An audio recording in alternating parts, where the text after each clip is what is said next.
m'appelle Mathieu et je suis venu écrire un texte que j'ai écrit dans le cadre d'un atelier d'écriture animé par un académicien ici présent sur l'œuvre de ce monsieur Jacquard.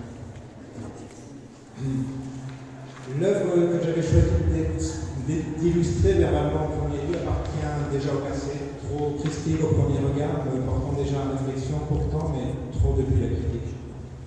Elle s'est réincorporée au présent quand je suis redescendu la voir, en me retrouvant à ce moment-là plus intrigué, plus charmé par une autre beaucoup plus récente, représentant une série de pinceaux intitulée Le délassement du peintre.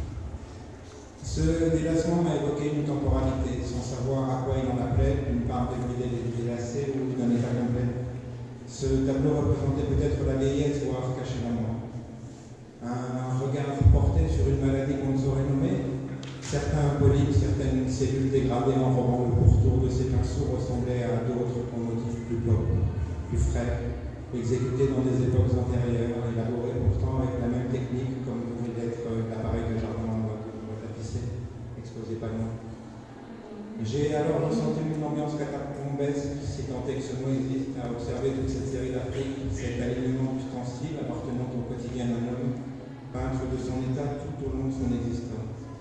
Une série d'objets de diverses formes, des pinceaux à colle, d'autres plus conventionnels, quelques petits bouts de bois de-ci, de là, le tout empreint d'un pourpre sombre, dense, avec des nuances bleutées et une patine dont j'aimerais avoir le secret. Toute cette collection posée au sol, ordonnée dans une installation par quelqu'un qui n'a pas l'air d'en faire souvent, m'a évoqué un crépuscule avec ce qui contient de force du passé et aussi la vanité en termes de vacuité de ce en quoi le temps exerce sur nous une pression complètement égalitaire, c'est notre humain. Le travail exposé était assez énorme, mais là j'ai trouvé aussi une sélection, comme si cette œuvre avait été travaillée longuement avant d'être réalisée. Impossible de dire en la voyant si elle avait une fin, à quel moment avait-elle été commencée. Ça pourrait être un sujet de recherche, le temps permet